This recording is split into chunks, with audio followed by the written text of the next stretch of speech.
Good afternoon and welcome to Lunchtime News on TV1. For the Newsfirst team, I'm Dithmini De Silva. Let's take a look at your headlines. Dallas, Bimal, Vasudeva, Udayagammanpila and Maithripala enter a coalition. Directive to refrain from obtaining cash bonds for election was recalled owing to a technical error, says Secretary to the Ministry of Public Administration. Law must be enacted on state officials acting in violation of the law. Statement from election monitors. ඔවුන්ට රුපියල් ලක්ෂයක දඩයක් සහ වසර 3ක හිරදඬුවමක් හෝ මේ දෙකම ලබා දීමේ හැකියාව තිබෙනවා. Secretaries of political parties converge at the National Elections Commission. Supreme Court upholds verdict on former President Maithripala's chief of staff and another who accepted a 20 million rupees bribe. Canadian High Commissioners summoned to Foreign Ministry over sanctions against former Rajapaksa presidents.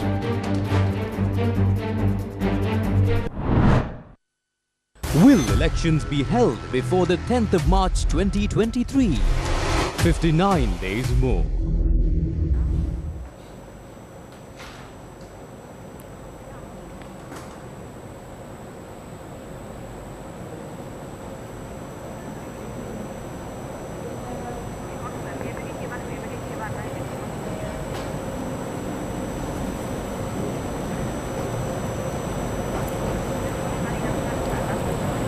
Secretary of the Ministry of Public Administration, Neil Bandara Hapuhina, says that he has withdrawn the order made by him yesterday to all district secretaries to refrain from accepting cash bonds for the upcoming local government election. In an interview with Newsfirst, he said that the order was recalled due to a technical error. However, yesterday, the Commissioner General of Elections ordered the district returning officers to accept the bonds. In issuing the instructions, the Election Commissioner General said that as per the powers assigned to the Election Commission by the Local Authorities Elections Ordinance, the district secretaries have been appointed as the returning officers for each district. They should accept cash bonds for the election. Secretaries of registered political parties have been summoned to the Election Commission today to discuss the future activities of the 2023 local government elections. Election observers were also invited to the discussion, which started at 10 a.m. today. 86 political parties are registered in Sri Lanka at present.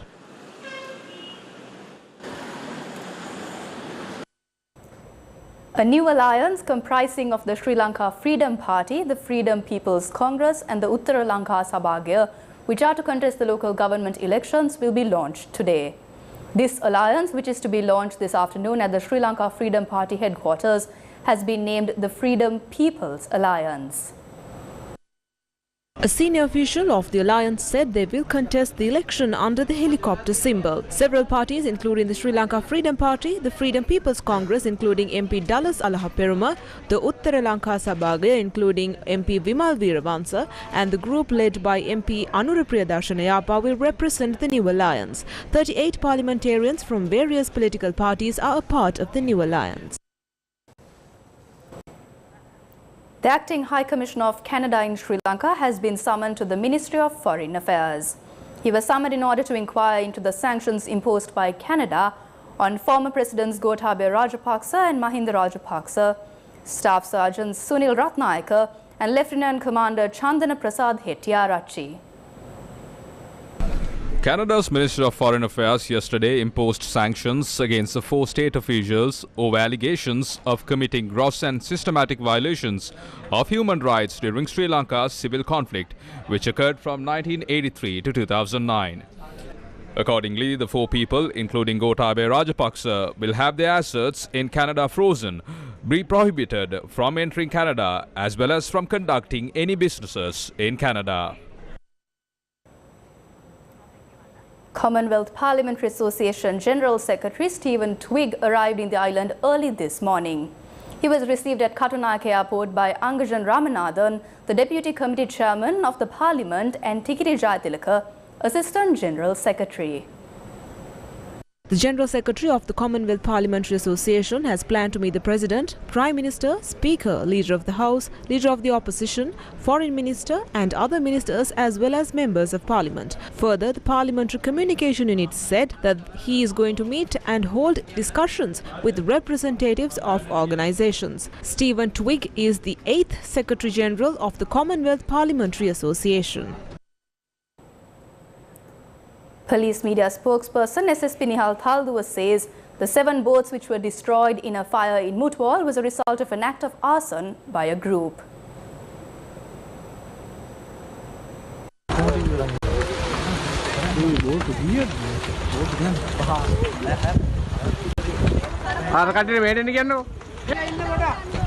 The police media spokesperson says investigations are currently underway to arrest the suspect in connection to the incident.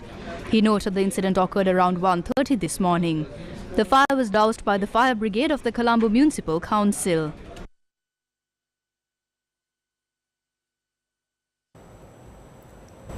Uncertainty remains in political circles regarding the conduct of local government elections. These are some of the views expressed regarding the election. We will have this story later on in this bulletin. And for now, yet another suspect who had attempted to enter the Sri Lanka Rupavahini Corporation premises by force has been arrested. The suspect was arrested during a raid by the Cinnamon Gardens police. The suspect is a 44-year-old resident of Reservoir Road, Kandy. Police said 5 suspects were previously arrested and produced before court in relation to the incident. More than 200 acres of paddy fields in Badegama in the southern province are at risk of being destroyed by the recently discovered fungus identified as yellow spot fungus. Paddy crops in several areas in the Badegama agrarian zone including Gonapura, Kohilewala and Balagoda have turned yellow. Farmers said the paddy plants are turning into straw. Farmers across Sri Lanka have highlighted over the past few days that a majority of crops that were harvested during the immediate harvesting season have turned yellow and the crops have reduced.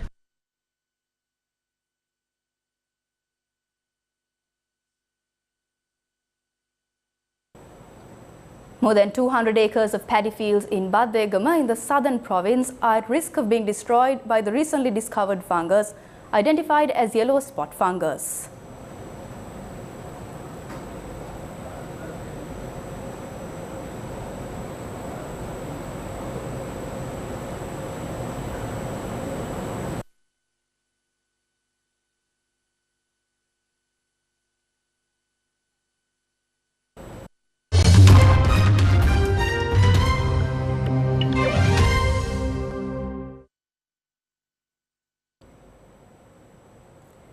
Prince Harry has said claims he boasted in his new book about killing 25 Taliban fighters while on duty in Afghanistan are a dangerous lie.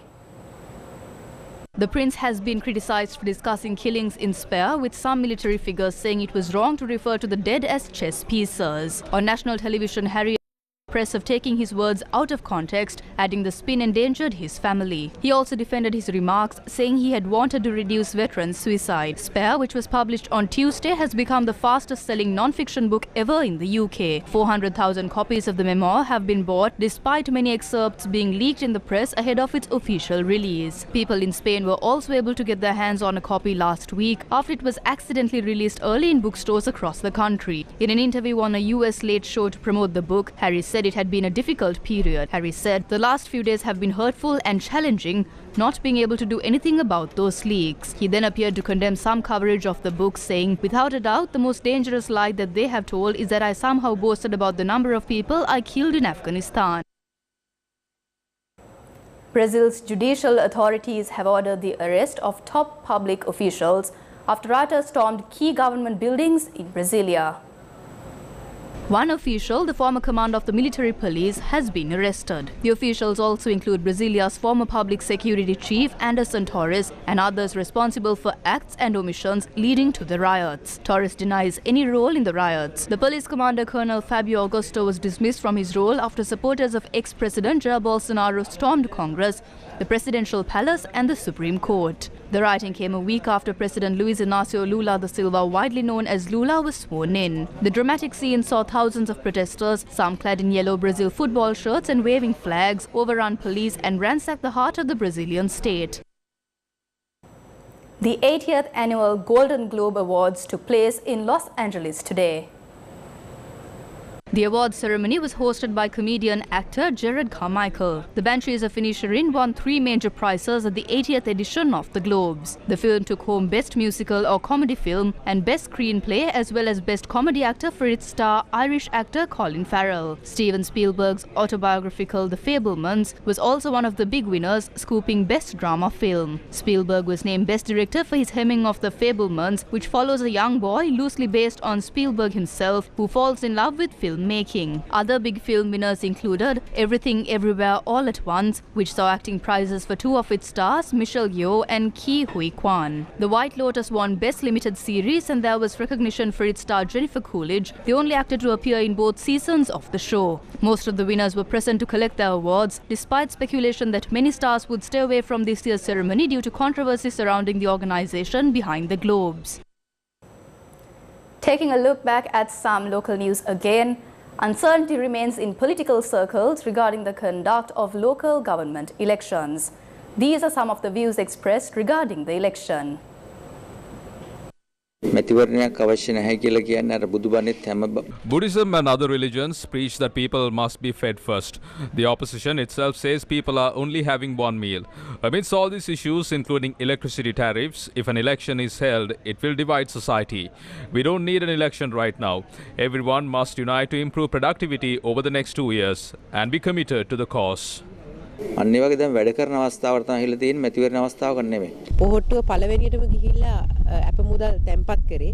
It was the SLPP that first placed bonds to show that they are not afraid to face elections. But some within the SLPP are saying it is not the right time to hold an election. People saw the true nature of the Ranil Rajapaksas yesterday. Yesterday they made their secret affair public. හොර සම්බන්ධයක් තියාගෙන ඉඳලා එකපාරට රටේ ලෝකෙ මිනිස්සු දැනගෙන මුන් දෙන්න එකට ගේක පදිංචියට ගියා වගේ වැඩක් කීයේ කරේ. එක්සත් ජාතික පක්ෂයේ පොහොට්ටුවට එකට යනවා අර වෙන විදියක් නැහැ නේද? The UNP and the SLPP has no option but to unite because they are in the government together. In the SJB there is a position that goes along with the political journey of the SLPP and the UNP. ඒට ඈඳුයි ක්‍රියාත්මක වෙන මතවාදයක් තියෙනවා. සජිබ ඇතුලේ. නාම යෝජනා කැඳවලත් අප බැඳලත්. After calling nominations and accepting bonds, they are still trying to postpone the election. They might delay the election in the last moment as well. According to the law, there is no way to delay the election, but we do not know what they will do to avoid the law. If the corrupt Ranil Rajapaksa government tries to delay the election, they will not be able to stop another people's struggle from being launched. ජනතාව අරගල කරලා හරි මැතිවරණය නැවත දිනා ගන්නවා. PAFROL organized a media briefing in Colombo this morning and commented on the order issued by the Secretary to the Ministry of Public Administration regarding the acceptance of bonds. මේ නියෝගයේ කිසිදු නීත්‍යානුකූල වළංගු භාවයක් නැහැ. This does not have any legal validity. All state officials are required to fulfill the orders of the Election Commission. Unless on legitimate grounds, if they fail to implement the orders, they can be sentenced to 3 years of imprisonment and a fine of 100,000 rupees will be imposed, or one or the other. This secretary has knowingly created this situation. If a viewpoint enters into the community that the principles related to the elections can be changed based on the decision by the cabinet, in future an election cannot be organized in a legitimate manner. මේ රටේ අනාගතයේ කිසිදු මැතිවරණයක් සාධාරණ මැතිවරණ හැටියට තියන්න බෑ. Secretary to the Ministry of Finance, Mahinda Siriwardana, says the delayed pensions will be credited to the respective bank accounts today. He attributed the delay to the financial situation in the Treasury. The Finance Secretary says it costs around 26 billion rupees monthly for pension payments. That's a wrap of the lunchtime news. To stay updated on these stories and more, follow us on our social media platforms and tune in to our primetime news at 9 p.m. tonight. Thank you for watching. I'm Ditmini De Silva for the Newsfirst team.